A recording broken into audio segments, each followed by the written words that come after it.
I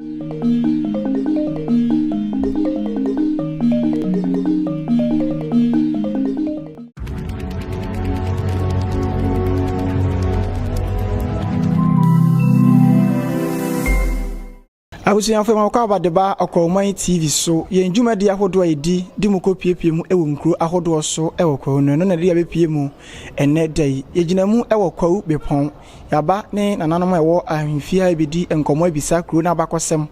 ene temamufo abedi nkomo ne ma ahodo a empanifo di agu akwa mu ebeboa ma Kwahu Bepong so etimi afa ne ntoma pade afa no nti ne egina mu enso ewo ha adu Raphael ene medin kame ho na yenwura mu na ensem hodo enso efa Kwahu Bepong so no yemfa ensom wo ye frame na na nyaako bawu otoso mienu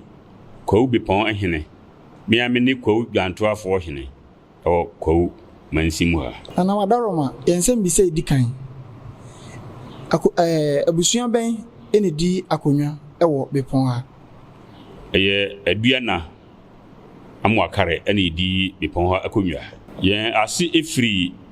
asantimamu kurubi efro asumenya ani free etu free ho ba betra kurumu ha TV asumenya okon edi e ba biduru ha yo nana yaka Kwahu Bepong Bepong no asechire enesen Bepong asechire ade se titi ho no kuraye nanam di kan besuye so no efro kwafo na sa mprempren ba bi etia efro Bepong na yempanifo ne fi kwafo no ebeye eha yo a na ye abomofo eti won ba ha won binya aboa ekunu aboa bia enipa mienu ntimi mpaja ensoa no ye frɛ no obopon edi tam bia obeba ofiri kwafo a obeba kurumu ha no ba bia ye sisi Bepong ha no no obikun obopon de se ekwo ebie esono ana se abuo bia oso bia nipa mienu ntimi mpaja no ene efre no obopon enti na ode watwa ni padua ene na so na ode kɔ kwafo hɔ akɔkyerɛ mpanifo se akuku aboa na nipa firi kwafo hɔ abɛboa no no wona dwa nam no asoa ede kɔ kwafo hɔ ene ne to asoa ekuduru se bomofo no eka kyerɛ nana yebeso no kwafo no se nana me pese mitu ko ba bia me ko a mekuku abopon no eno na entiase ye adwumadi tu fi kwafo ho ba ya de bia esori a wo se okoba bia nana no ekuku bopon no ho saa na didimu a abeye Bepong se le kese ba bia nana no kuku obopon no bomofo kuku obopon no na abeye Kwahu Bepong se no didi na se no yo nana ahemfo dodo ne ahema dodo sen na abedi kruiso nananum ahemfo abedi akunwai eso no metoso dunson ti nananum adi Bepong akunwa no eye maako dunson ameme na metoso dunson nana udi kan ye friend nana kokora nti yakunwa da Bepong kruma ye friend kokora akunwa nti oni no ohina udi kan ne otoso mienu ye friend nana isi akomya na otoso miensa ye friend nana bosompem na otoso nan ye friend nana antwi kusi na otoso enum ye friend nana atapanin na otoso nsia ye friend nana atekuma na otoso enson ye friend nana kufi apawu na otoso enwotwe ye friend nana kufi bawua odi kan na otoso enkron ye friend nana kwadwo agyare na otoso edu ye friend nana bosompem otoso mienu isa medi kan bo emiensa no so odi bosompem oni odi kan enti ni otoso edu no ye friend bosompem otoso mienu na otoso du baako ye friend nana kufi misa na otoso du mienu ye friend nana kwabne jam na nana dakwa na otoso du baako ye friend na kwasi mansa nana kwasi mansa na otoso dunan ye friend nana obindade na otoso dunum ye friend nana odami asiate na otoso dunsia ye friend nana apiedu kokora ena mmea metoso yi ye friend nana nyaako bawu otoso mienu isaase yedi kan bo nana bawu di kan na edi nti me metoso mienu nti efrem nana nyaako bawu a otoso mienu tina ahemfu dunson me na metoso itwa to ze ahemafo nso no ono ye dunum ne otwa to ze no eka ho dunum ne odi kan no efrem nana tenewa na otoso mienu efrem nana jakeriwa na otoso miensa efrem nana tanwa kwa na otoso enan efrem nana aniniwa na otoso nim efrem nana twumesuwa na otoso nsia efrem nana nyanta na otoso enson efrem nana abibio abran bibio na otoso ngotwe efrem nana gamra akantin ne otoso enkron efrem nana amuwa abeyie na otoso enum efrem nana wiabima na otoso dubaako efrem nana bema amabema na otoso dumienu efrem nana akusuya boatima na otoso dunan efrem nana ama adubia na otoso dunan no eye nana afu adubia ena de utwatoa ye dunum no efrem nana tenewa biama a otoso mienu ana wadaro mampuntinima ben ana simpuntinima hodo ben na ekoso e Bepong kodua yi mu imprempre ya me kasai de free se Bepong ebai yini car park ha ewo ha America kreyi ai na yewura DC no adaworoma ya nani dingita ho no oboya me ye car park a won guso adwumafo no iguso na abatu itwa mu na ma ati se wona astop kakra nti onu guso adwumafo no eguso pa ati se adwumadi a ekoso ye car park ye station ana de atusu mienu nso no ye MP no enso adaworoma olobi me enya se warehouse a fanse eho na emma no a eye kwadu ehu adwuma no wono ebehye no ansa na won de akọ market a won nso onu guso pa eye warehouse no na sesi anoden na ehia ewo kromu wanom a mo sre se mpanimfo meboa ni hia de edos pa a se mo mpani kura ye budget no ochemu ni kura gize ka dudu no a ebeba Bepong kromu ha ye kwan ye ba ko pe e free be fanse nkoko besin ko afran prince no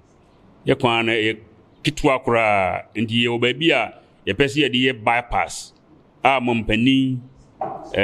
nana akufu adu yi ebebo dwa wo mprai so okan ho asem no hwe eri ekwan so no ekan ese bypass no wo no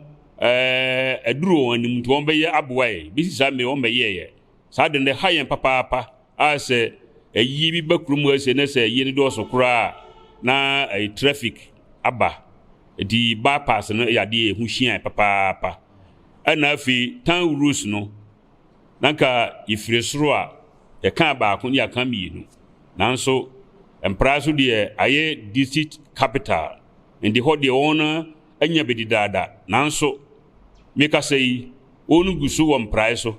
ona twam Bepong asan aduru asaka a onu gusu ye atafo nso ona ye a ona twa hagya enti yesre aban se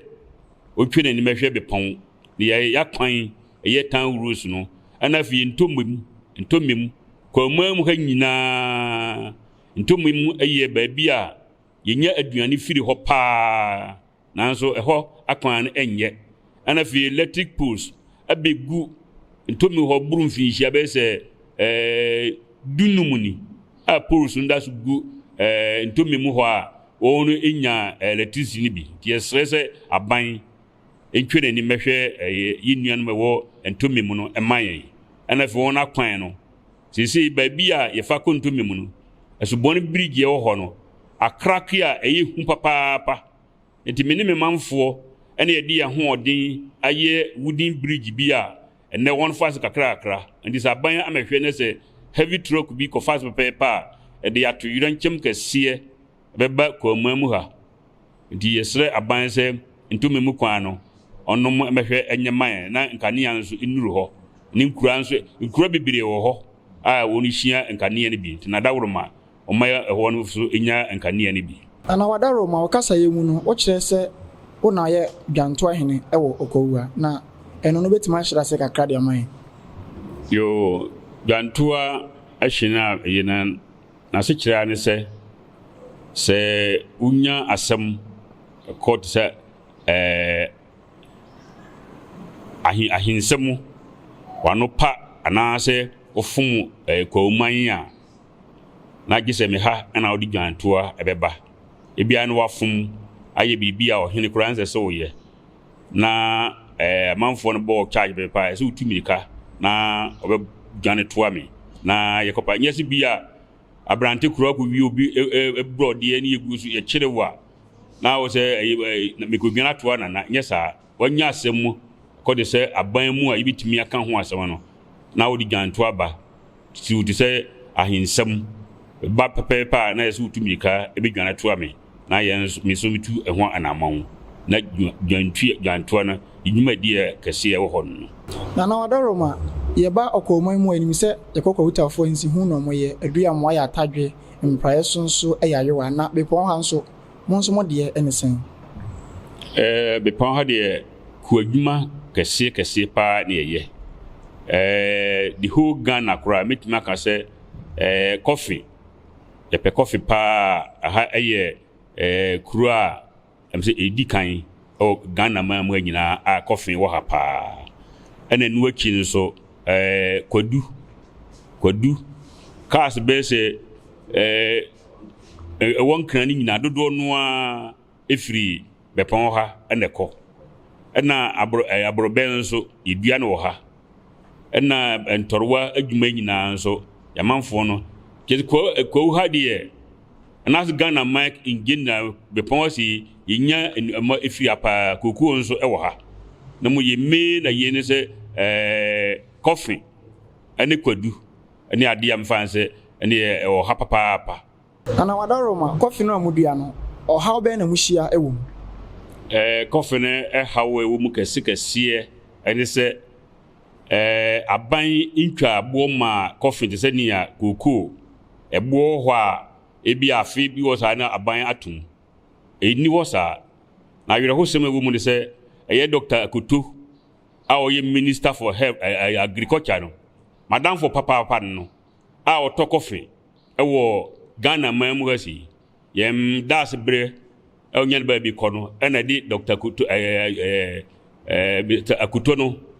ma mi a oto coffee ade oto so coffee gra egua himfia sisi ya anki numu senko ko ye Minister of Agriculture yi ko behwe no ama coffee bo na ka ko mu nanso bi sisa mire no coffee enni ebo ena wo behwe de 2 million wo behwe na koduru 1.5 enni ebo potin di makuafo no eya dwuma no a no no hawo no sanse obi beba o se mepe bag miensa no be ma de se 5 million okopepepe obi fufraba ati coffee bo no de yesre aban se o mani nyina faako se de kuku bo no nyina faako no sanse doctor ne ba o ka kire me se coffee de obia wasase awunwie bi na kuku de on ya American fo na bibre e wo Cambodia ndi beduru mi bi kura no na kuku no kura ni price bia ndi nua coffee ya dua coffee nso isane market ne engine tin bibre ya start itwa ndi ekura gu dua ade kwadu sesei ndi esre aban ne se coffee no oma ne bo no nyina te se dia kuku ewo ebo no na fi o mie sentence ba bia ye to coffee no sisi kruma se na obia agita no de kutukuo na mepeko coffee mato mepeko coffee ato nti oba wo se mema 2 million obi ba se mema 1.5 wo se mema 3 million nti ebo no ni faako nti esra aban se ontwe na ni mehwe coffee akuafo na ebo no de enyema akuafo no kora efremina na osei boachi the second adie ba ko a me kan afa Bepong se Bepong ye kura esun papa muni pa nso dosu se be hwe kura krum ha ane yewo JB Dankwa efia yewo no mu no ho besi nne no tourism betimi aye ama obi ehun se hana ye nana dankwa wo sisi a nipa bi aba ama ye no makwa akɔhwɛ hɔ atwitwa hu mfoni ni ade so ehu ni a ɛkɔ tourism pa ye ade a ɛyɛ pa ba bi wo to se gebi dankwa ye a ye kan ɛwɔ sisi a se me ka sei hyehyɛ ne papa no ɛyɛ catechist ɛwɔ Presbyterian ɛwɔ kroma nti ha na ne maame ne papa ne maame ebe wo no edi ni free nti kam de minim se odipa de ba bi a ya wo ho no ya ya obe certificate no ade na ofunu ma hye no ɛho na nka ofiri edi minim se gebi dan kwa de ye me mom de maame to no maame to no nanso mitimu se akruma na me de me gidi echem se ofiri nti ha na omo wo no ansa na ye de nneko ye wo esi ekọ wo bi wo abrochira na asa yi a mutumi ye na yi ho ehye wo no ye de ofiri ade ne ya wo no ha na ha de mpese ye be se ofiri ha mentisi abodin ba bia akra se ofiri ha na so ha na ofiri ukọ history mu ana say ya e wo ho sesi a nti no enuan mo wa yi mo nyina twom ani no mo nya wa dwen se ha no mo nyina ye de efiri nka ba bia ya wo opani kese ese die enye kura eye kuro kitua ne mo no nkro nipa na mpese o mbeka no kwar no se e bia si ana se nti media kakra meka media soso no bia mfa na ni mra ye nyina kambo na Bepong ye nchese na Bepong fa na ntuma pa enfira Kwahu nkuro no ye ka Bepong ka ho pa Bepong di akoten wo Kwahu nkuro yimu media kakra meka no da wase na wadaroma Kwahu Bepong nkuro nketu anase ngura be na hye Bepong ase ene ba bi a won sase nso ewo yo Bepong ede ye wasase pa ye won sase fanse Kwahu South wasase wo ho Kwahu East me wasase wo ho na Kwahu West me wasase wo ho Kwahu West apiska ene monsie ene kurase wo ho aye Kwahu West na eba ayi Kwahu South no so a Bepong ntomim baun kayira kwafo osuben atobiase osuben so ene kurase ni bibiri eka ho wo Kwahu South ene ekọ Kwahu East nso a orobon atifi miaso pilatan odumase orobon ene nkro bibiri eka ho ehye Kwahu ase ti ene okenhine ene bohye ti ye wasase pa Okwawuman mu a bitima ka se Kwahu ase no Bepong ye wasase pa ye frame na na banfu mreku a otoso mienu ene orobon atifi dikro ye kro ehye na Bepong hinase na ye ka tourism attraction a enka Bepong ha na di kan ya na ye wura fi ye ho ye wo tourist attraction kese wo Kwahu Bepong ha enka efe yi pa ni titru ye wo nso bi efe no obri ni bri sa obri ni bri no ono na nso bo Kwahu Bepong hu ban ma Kwahu Bepong ye Bepong besi ne ena me no gina ese kitabrodo ye ko bugu nso wona abon se enwen ne by sizes different colors on ye fa enwen akase ne mo akase ne frusum ba aya attraction enka na bi kura eni ko jama kuro ba ko pagimati bi na si bi wo nanso esan se ye ni hu dwumati aka ye mo so kura asa ban yi pekwan bi so tima besiesie nsuo yi ama nsuo anya te se dam bi a moai wo mu a obi abeduru ha na ni baji keke ye nye sika ye nya hwe wo de fa kotobro keke na bugum na abo nsam no na mo ana eba ade we site attraction efe yi pa ami hu Kwahu ba bi enu bi wo ye to so mienu ana okọ orobon waterfalls a anokwasem ne okọ wani baji aje si butidi agidin okọ ha ye waterfalls wo orobon no e chen butidi no fisem de mani akọhwe sa mre nyina opasi nyina na nsuo na ede egu mi gusu a eduru every Christmas a multimedia for omo de to no mo boyen ya announcement me ye koji ani wo hoda po mo de obia ba bi firi Kumase ne nkran na akiri nyina ba behwe se na tie na so na ye kwan ti e mo bia ma se Nyankopon ado ye hu se won aguso esiesie kwan no so ntimi ye na bdam a extra o man pani so mo na ho so nam ntimi ma empuntu ye de emra ho nti tourist attraction de efe pa nti yesre omampani so moaye na ehon so ntime tourist attraction kese se ne abuti de agidin ya obi kwa na otu esika kese no omoaye ne hoso de enyesa na yete se yese one district one factory bekoso e Bepong na sisi ya ne sen na akusi ampa one district one factory no ampa fanse nyantie se ebeba ha ema ni dikan warehouse no ekotwa saase kese ama baabi a na ho no CMB plantation saase nda wo kese a oyikotwa saase ma se onye warehouse no ntini num se one district one factory no beka ho is as warehouse na the factory so kan wani kese ye wi a ba se ho no be ye no afi yenti hu bibia be sisa mi se me kasai warehouse no ana ze on gusu a won eye nti bi enu se so no wie warehouse no a ebia the factory no we on be ka ho and intimi chese say na ye di sikura no ade nsem be na wo e ka kire Bepong fo ma omo wo akwantu ma omo hwewe yo benefo se afidi hwan a esan akonachi edera wona tukwan akwama nene yade hye wo akwantu mama no esre wonwa se wono nanchi wani ebehwe efie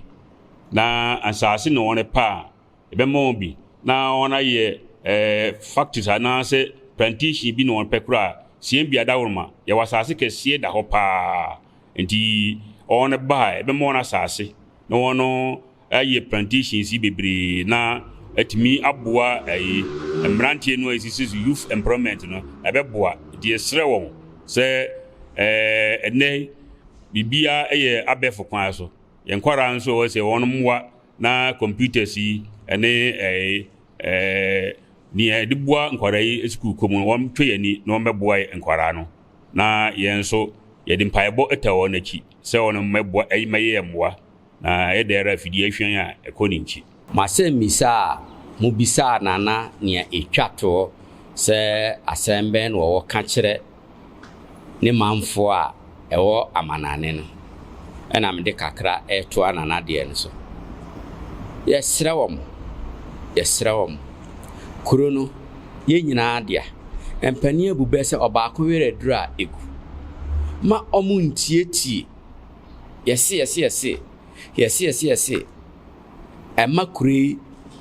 empuntuo nyina akachire se wotu kwan na mo bompaya ya pai bone se nyame enta amachi na mo enta amachi munya sika mo mfa mrafi amebua efie achichire na nyase wanya sika na wayi sika no de abre individual nipa baako ebia wo de bre no nana mu ni mo hwe no de ye nia ope ebia na wo de bre manso no de twe ye wonsem bi wo ha eye ye mma no wa buruchiri no ena edisika na mani nipa bi ebesi nipa bi so no mde twe manso ena na mo emwaye makro ne mfa ne ntoma pa emfra nti yesi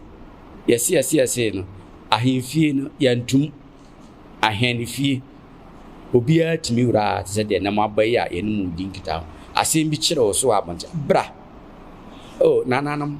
weni mati weni na ye etisen ayampa no atie firi ya no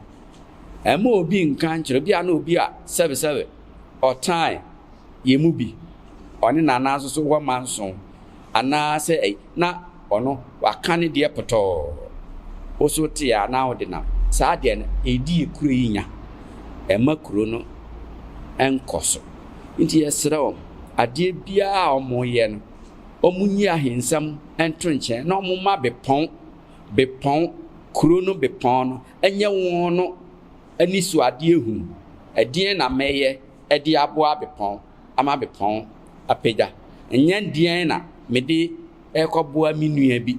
ana minua bi mitie ne so asem bi ebi onka de papa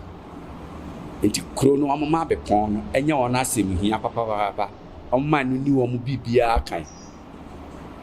na ye nyina ye nka mu na ye kyekere Bepong